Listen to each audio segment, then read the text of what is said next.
Chapter 19. One would have thought that the bomb in Israel, the destruction of the moon, and the onset of war with an alien species would have changed everything. In reality, it changed remarkably little. That wasn't to say that nothing was different, just that life was still just life, even after everything that had happened. Once the shock of it all wore off, there were still groceries to buy and bills to pay. Some people fell apart or skipped out on their jobs, but most people seemed to understand that the mundane details were still there to be managed regardless of global drama. Maria Johnson gazed up at the orange glow in the midst of the clear blue sky in a rare moment of reflective relaxation. She had a meeting with Arush later that evening, but she'd taken some time to bring Benjamin up to Madagiri Fort and try to relax. Relaxing had always been hard for her, and was especially difficult now. But then, that just meant making the effort was even more important. The moon's surface had peeled back from the energy of the nameless bombs, and over the last day it had stretched out. The central mass of the moon was still there, at one end, with the still molten spray of rock jetting up into a long arc. The dust cloud around the moon was still there too, but it was only a vague aura during the daytime. Calderon had told her that because there was no air or anything in space to carry heat away from the lava, the spray would continue to glow until the very act of glowing cooled it down, which could take a very long time, considering it was also constantly heated by the sun. "Mom, come on, want to see the fort," said Benjamin, eagerly, pulling on her hand, urging her to get up. She smiled and complied. Her feet were sore already, and she'd probably feel the impact on her muscles tomorrow. But it was probably also good for her. She spent far too much time sitting in front of her computer. It was part of why she tried so hard to get out and into the field. Staying active and meeting face-to-face with her brothers and sisters in the movement was what kept her going. But that didn't mean she didn't wish for her exoskeleton. As she watched Benjamin run up ahead, she fantasized about retiring. She was close. Arush wanted to take over, and despite all her hesitation, she was inclined to let him. The mantle of Phoenix had been burning her up. It had been ever since she took it on. She'd never been meant to lead, but changing leadership in the midst of all of this would be bad. Las Águilas Rojas needed her to be an anchor, maybe in a month. But there was always one more thing. Or 10 more things, as was more typically the case. Her work was never done. Even as she walked along the dirt trail with her son, she was neglecting a dozen opportunities. India desperately needed her help. Everything was unstable here. Jem needed more funds for a propaganda push to counteract the emergency powers that Gore was abusing in the States. She could imagine Divinity's hand above the president, guiding his actions.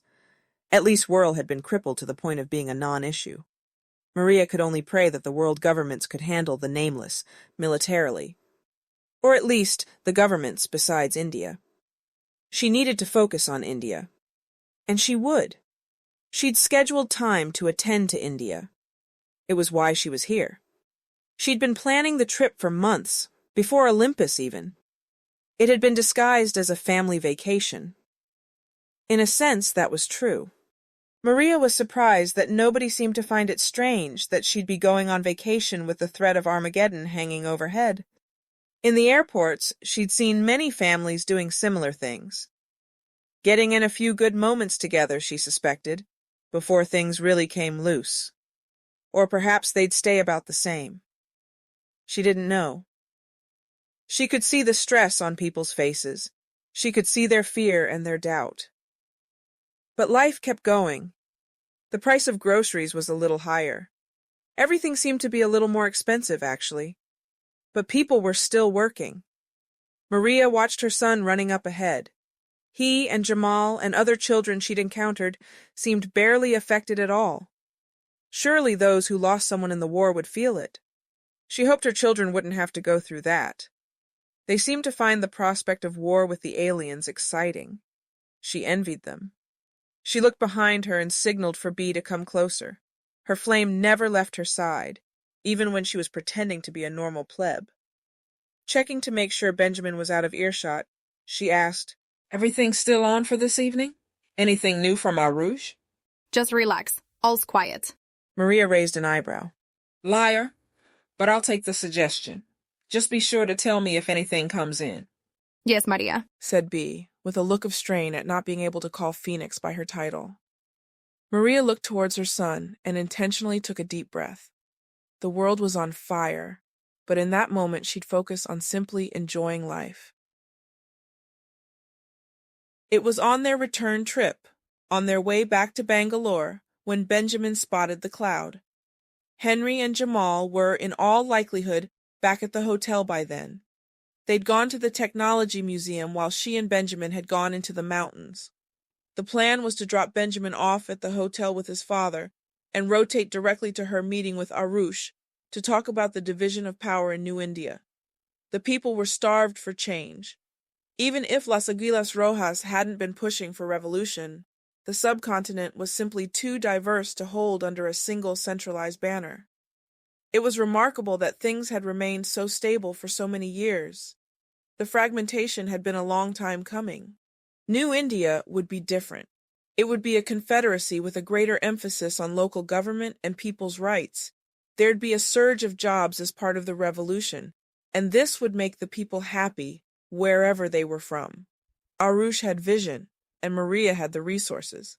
India would fall apart and then come back together, stronger than before. She'd been thinking, as they rode in the car, that there might be some benefit to having an explicitly joint leadership arrangement with Arush. If Maria handed off all her cells in Eurasia and Africa to the man, he might be able to manage those while she focused entirely on the Americas. That was where her expertise lay, anyway.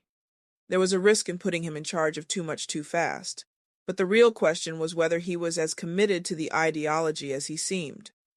Nothing would serve as more of a death sentence for Las Aguilas than a leader who was more hungry for personal power than for global change. Hey, Mom, what's that? Said Benjamin, breaking her out of her thoughts. His finger was extended towards the windshield. Maria peered from the back seat between Bee and the driver she'd hired. There was a darkness hanging over the horizon at the end of the road. Smoke, maybe?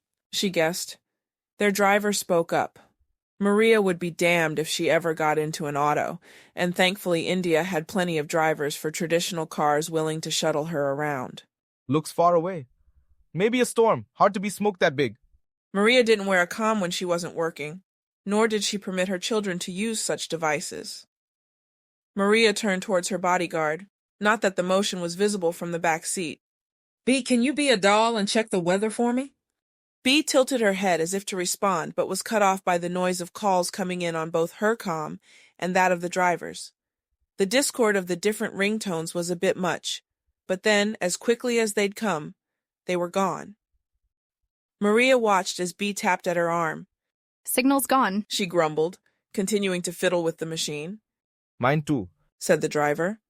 Bee's voice became more grave as she said, Says it was an emergency call, but there's no info beyond that. Maria got a sick feeling in her gut. It was surely just a coincidence or maybe a storm warning, but her instincts told her it was worse. It was the same feeling she'd had when she'd heard the news about the moon. Things were falling apart. Was this the plan?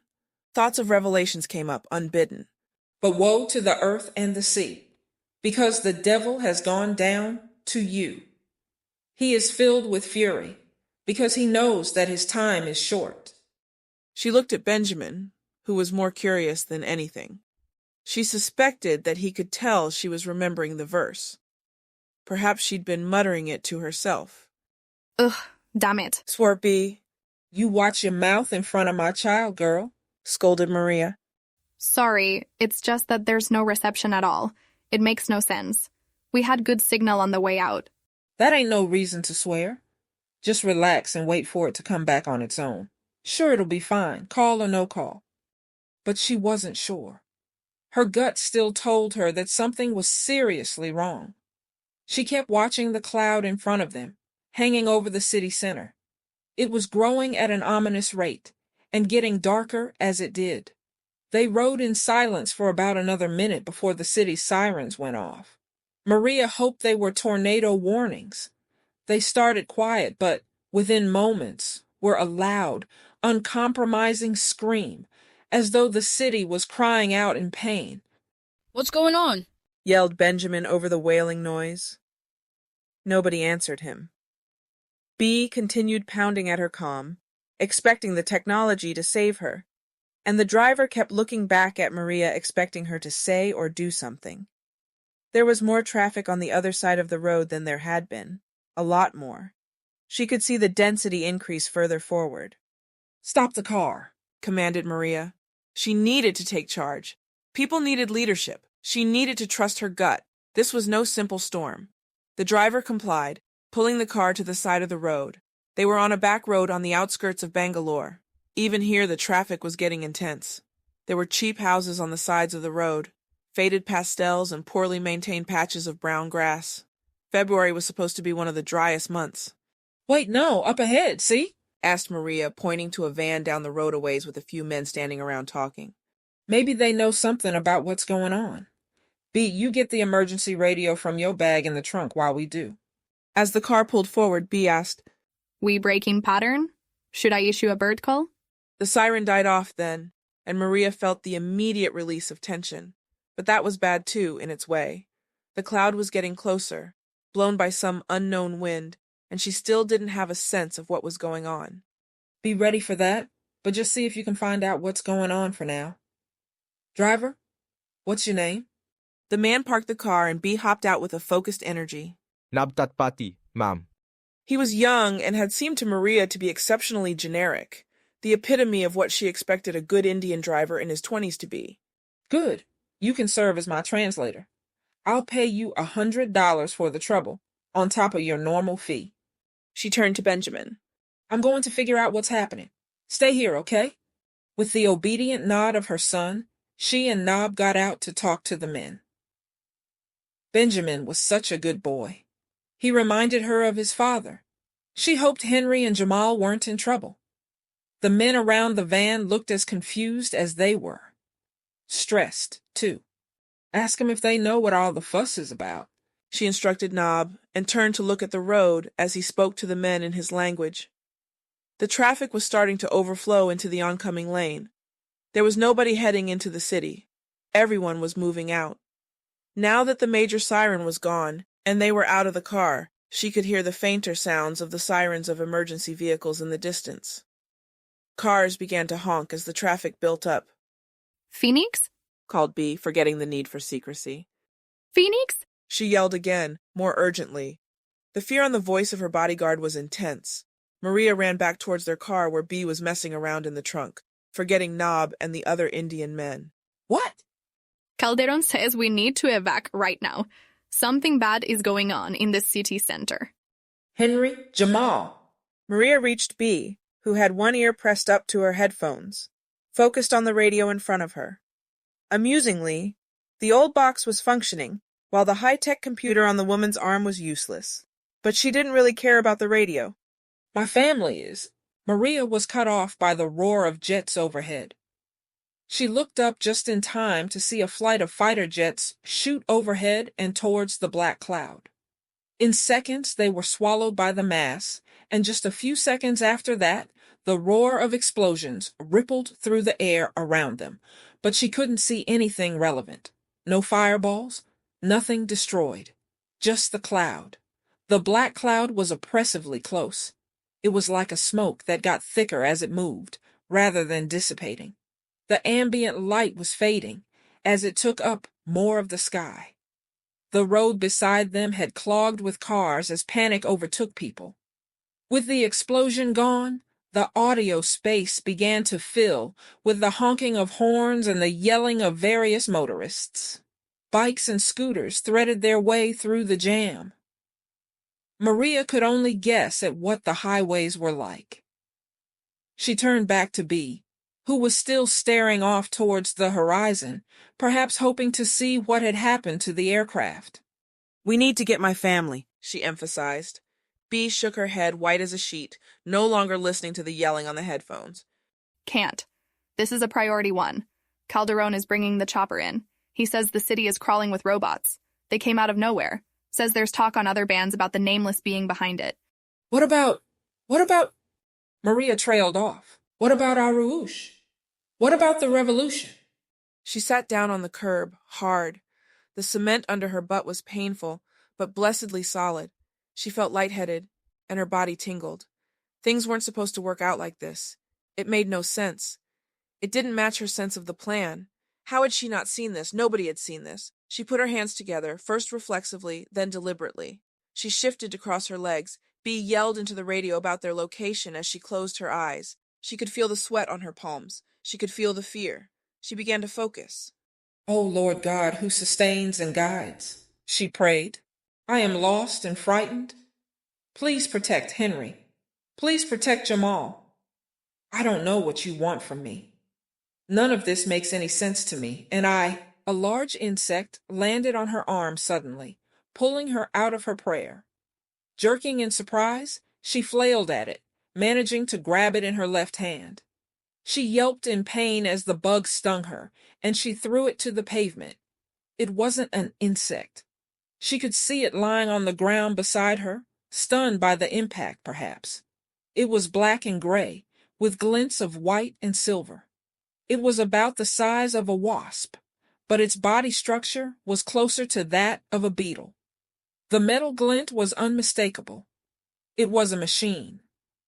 Blood dripped off a snout-like appendage at the front of the robot. It took her a moment to realize it was hers. She looked to her hand and found that the little beast had given her quite the wound. It had ripped into the meat of her palm, and as she focused on it, she could feel the sharp, stinging pain coursing down her arm. The bleeding was severe enough that she wasn't even sure how bad the injury actually was. She looked back to the thing just in time to watch it buzz up and away on large transparent wings, apparently without serious damage from the incident. What in heaven's name? Muttered Maria, still lost. The white cloth of her tank top stained with red as she absent-mindedly gripped it. Some stupid part of her chastised her for ruining a perfectly good shirt. Phoenix, you're bleeding, Exclaimed Bee. I can see that. Was it? She trailed off. Phoenix? Asked Bee. Maria was looking at the sky beyond her bodyguard. They were hard to see, but once she knew what she was looking for, they were everywhere. We need to get in the car, said Maria, pushing herself up from the ground. Evac will be here in just— In the car, now! Snapped Maria, continuing to keep her eyes on the sky. She could hear the buzzing descend on them as Bee obeyed, jerking her bag and radio along with her. The black cloud was made of robots. They were on the leading edge of it. It was a swarm. The size of it was unfathomable. How many were there? Millions? Billions? It felt like night was descending as she scrambled into the back of the car after Bee. The driver, whose name Maria had already forgotten, was still outside, talking to the men. Her hand throbbed, and she did her best to squeeze and put pressure on the wound. Mom, what's going on? Asked Benjamin. He seemed shaken and scared, though perhaps that was just a reflection of her own feelings. He looked so very much like his father right then. She didn't know what to say. She didn't actually know what was happening. All she had were fears. She watched a motorcycle speed past them, recklessly threading between stalled vehicles. It was Bee who answered him. Sorry, kiddo, but the world just fell apart. She pulled a pistol out of her bag and clicked a magazine into the handle. The radio headphones were now on her head, but only covering one ear. We got a helicopter coming in to pick us up and take us out of this mess. But until we're safe, the best thing you can do is be quiet and follow your mom, okay? Benjamin looked from Bee to Maria, then to the gun, then back to Maria. She nodded and smiled for him, reaching out to pull his head to her. She kissed his hair and looked him in the eyes. She knew what needed to be said. Have faith in God. We're in a mess right now, but he'll guide us through. I'll explain it later. The buzzing was intense now. The driver had returned to their car and climbed in right as Bee said into the radio. What do you mean you can't get close enough? One of the insect things landed on the window beside Maria. It clung to the glass like a real insect might, but the machinery was plainly visible up close. It had 4 legs, a limb at the top of its body, between its wings, and a short arm at the front, tipped with a hexagon-shaped gripper. The gripper had been what had cut her. She could see the tiny robot scratching deep grooves with it in the glass before it took off. To cut glass so easily, the claw must be insanely sharp. She was glad they'd gotten back into the car. What has happened? Started the driver. Nob, was that his name? B silenced him with a gesture and continued to talk to Calderon. Presumably. Don't give a damn about a perimeter or what the government says. Phoenix is injured and things are getting worse down here by the second. We need you. There was a pause, and then B said, Do you honestly think they're going to shoot? She was silenced as another flight of jets shot overhead, faster than the last group had been. They were firing their guns into the cloud. The four of them sat in the car, watching the airplanes rush forward and then bank sharply, avoiding flying too far into the swarm. Their bullets seemed completely ineffectual. In seconds they were gone, having flown off into the distance. The roar of their engines was replaced by the horrible drone of robotic wings. Son of a bitch! Yelled B. Now the fucking radio is gone too! Maria bit back another reprimand for the girl to watch her language. Now wasn't the time. Benjamin clung to her, reminding her of when he'd been just a little baby. The memory stung, and she tried to wipe it from her mind. She needed to forget about Jamal and Henry, too. She needed to focus. How soon is our lift? She asked. B was frustrated, but holding together. Phoenix had picked her flame well. Hell if I know. A couple minutes, maybe? Calderon said the Indians were telling him to avoid entering the airspace, but it looks to me like they have bigger things to worry about. The driver eyed B's pistol uncomfortably. Excuse me, but I am very confused. Who are you people? Who is Calderon? Believe you me, I wish I knew what in heaven's name is going on. The city's under attack by bots, probably a secret weapon from the aliens. That cloud out there's a swarm of them, and I bet there's plenty more on the ground, too. Name's Maria Johnson. She held out her good hand to the driver. Secret ambassador from the USA.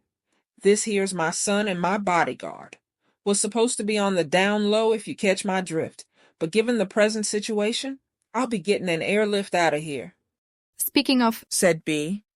She could hear the swooping of the blades now, coming in through the buzzing. Calderon must have been closer than he indicated. Yes, I can hear you. Can you hear me? Shouted B into her headset. She paused and listened. I don't give a damn. Land on the cars if you have to. Yes, we can manage. She's not that badly injured. Maria had located the helicopter out the back window, coming in low and fast. The four of them watched it grow as B continued to direct Calderon towards them. There really was no good place for it to land, but Calderon flew down to just outside their car and hovered.